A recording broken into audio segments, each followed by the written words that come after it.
Okay, hi guys. So hari ni kita nak selesaikan satu soalan penyelesaian masalah dalam bab fungsi at best form form. Soalan penyelesaian masalah ni dia more terkebat, which dia tak akan bagi tahu terus apa yang kita kena buat.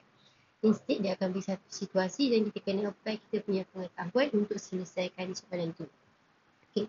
Ini adalah salah satu contoh soalan yang saya dapat daripada buku teks. Soalan dia, seketul batu jatuh ke tanah dari ketinggian 81 meter.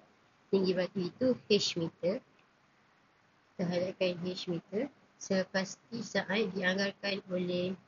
Okey. Jadi kita tahu HT sama dengan 81 tolak 9T kuasa 2 adalah fungsi. Okey. Dan H adalah tinggi. H adalah tinggi. T adalah masa. Okey. Kita tengok soalan A, dia tanya nyatakan ketinggian batu itu apabila T sama dengan 1/3 saat. Jadi, apa yang soalan ni nak? Dia nak ketinggian batu tu. Kita tengok apa huruf untuk ketinggian batu tu? Ketinggian batu tu kita represented as H. Okay, so dia nak tahu apa H apabila T sama dengan 1/3 saat. Jadi, apa kita kena buat? Kita hanya perlu gantikan nilai ke dalam fungsi H T 81 tolak 9 T kuasa 2. Okey, H kita tak tahu, so kita tulis je H. T dia adalah 1/3 81 tolak 9 1/3 kuasa 2. Okey, so kita akan dapat 81 tolak 9 1 kuasa 2 sama dengan 1. 3 kuasa 2 sama dengan 9. Okey, jadi ni kita boleh potong.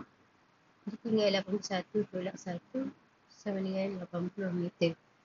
Okey, untuk soalan 2 dan soalan 3 pun dia minta benda yang sama, cuma dia tukar nilai saat ataupun nilai masa dia.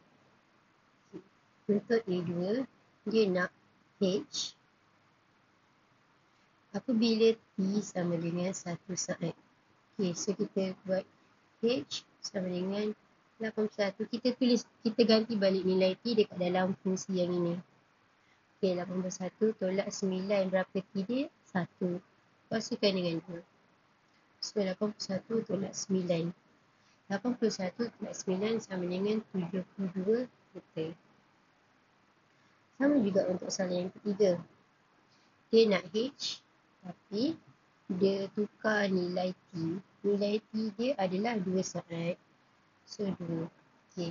So, berapa H dia? H sama dengan 81 tolak 9T. T dia apa? 2. So 2.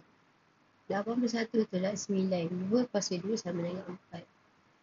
81 tolak 36. Kita akan dapat 45 meter. Okey. So, settle untuk soalan A. Kemudian soalan B. Soalan B ni dia macam tricky sikit. Tapi sebenarnya dia simple saja. Dia tanya bilakah batu itu mencecah permukaan tanah.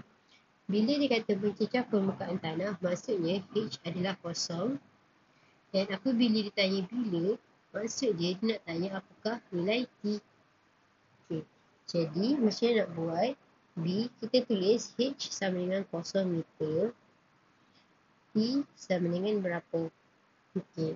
So, masukkan balik dekat dalam fungsi 81 tolak 9T kuasa 2. So, sekarang kita ada H sama dengan 0.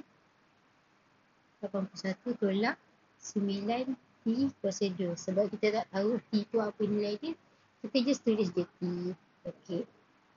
And then, saya akan bawa ni ke kanan. Ini jadi positif. 81 jadi negatif. Okay. So, saya akan simplify persamaan ni.